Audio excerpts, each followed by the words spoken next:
안녕하세요. 저는 1일 1식으로 3개월 동안 51kg에서 46kg까지 총 5kg를 감량했습니다. 제가 했던 방법은 22대2 방법으로 점심에 식사를 하다가 나중에는 23대1 저녁으로 식사를 했습니다. 그리고 평일에만 1일 1식을 했고 주말에는 1일 2식을 했습니다. 제가 얻었던 장점 7가지를 알려드릴게요. 첫 번째, 먹고 싶은 음식을 먹을 수 있다. 대신 먹고 싶은 음식을 먹되 영양소는 골고루 챙겨주었어요. 예를 들면 고기와 비빔면으로 한 끼 먹고 싶을 때 식이섬유가 부족하니까 양배추 쌈이라던가 상추쌈 이렇게 곁들여서 먹었고요. 떡볶이가 먹고 싶을 땐 계란, 소고기 같은 단백질을 더 챙겨서 먹었습니다. 이렇게 하루에 한 끼 먹어도 살이 빠지더라고요. 하지만 중간에 정체기가 와서 먹는 양을 조금씩 줄이거나 더 건강한 식단을 구성해서 먹기도 했습니다. 두 번째 장점은 위가 줄어든다.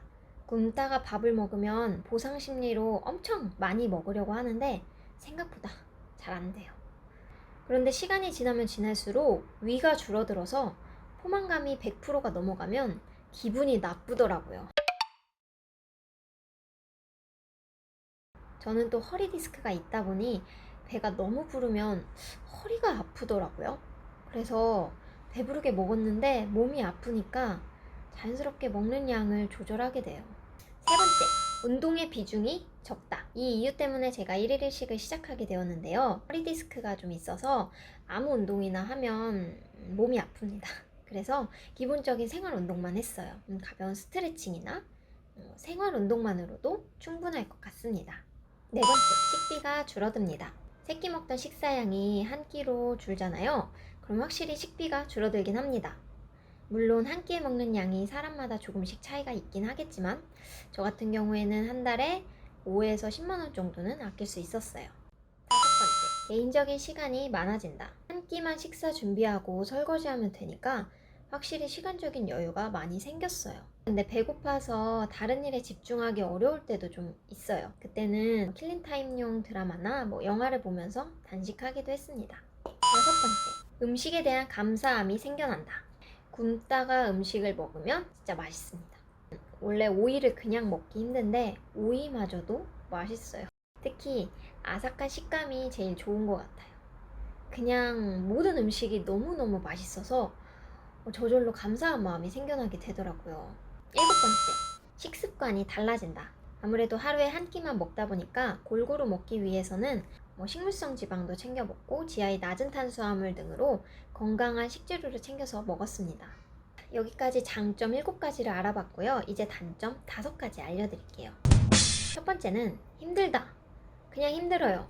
처음에는 힘든데 시간이 지날수록 익숙해져요. 이 공복이라는 것에 익숙해지는 시간이 조금 걸립니다. 간헐적 단식은 가장 중요한 게 말 그대로 단식이잖아요. 그런데 24시간 중 22시간을 단식한다는 것이 정말 쉬운 일은 아닌 것 같아요. 스트레스를 받으면서 1일 1식 할 바엔 다른 다이어트 방법을 찾는 게 나을 것 같습니다. 두 번째, 폭식증이 올 수도 있다. 하루에 3끼 먹다가 한 끼만 먹으면 몸이 비상사태로 인식하게 되어서 지방을 축적하게 되는 체질로 바뀔 수도 있어요.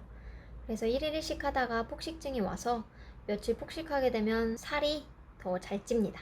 저 같은 경우는 주말에는 하루 종일 육아를 해야 돼서 어쩔 수 없이 1일 2식을 했는데 한번 고삐가 풀리면 계속 들어가게 되더라고요. 이렇게 한두 번 실수하고 다시 또 정신 차리고 월요일부터 금요일까지는 1일 1식을 또 열심히 했어요.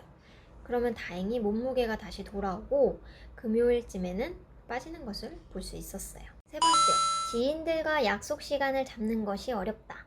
예를 들어 저는 점심만 먹을 수 있는데 연락 온 친구가 저녁에 만나자고 하면 단식 루틴이 깨지기도 해요. 그래서 많은 약속을 잡는 것이 현실적으로는 어렵습니다. 저 같은 경우는 한 달에 한두 번씩만 약속을 잡고 그날은 점심이든 저녁이든 그게 하루 한 끼였어요. 네 번째, 신경이 예민해진다.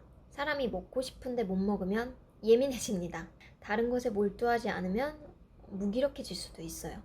그래서 내 신경이 예민해서 다른 누군가에게까지 부정적인 영향을 미칠 땐 그냥 허기만 채울 수 있는 것을 먹습니다. 저 같은 경우는 푸른 주스 또는 탄산수, 그리고 식감이 이렇게 바삭거리는 과자 이런 걸 먹었어요.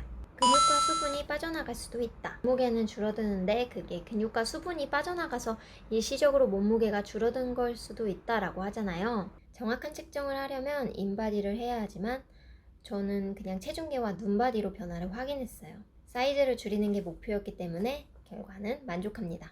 만약 탄탄한 몸을 원하신다면 새끼 열심히 먹고 근력 운동 하시는 게 더 좋을 것 같아요. 체중을 줄였다 하더라도 그것을 유지하기 위해서는 대단한 노력이 필요한 것 같습니다. 여기까지 1일 1식의 장단점을 살펴봤는데요. 저 같은 경우는 아이를 키우는 엄마이다 보니 단식 시간에 아이의 밥을 챙겨주면서 음식의 간을 볼 수 없을 때가 힘들었고, 아이가 엄마 이거 한번 먹어봐 라고 할 때 좀 난처하고 어려웠던 것 같아요. 하지만 제가 주말까지 1일 1식을 좀 철저하게 했다면 살은 더 많이 빠지지 않았을까라는 생각이 듭니다.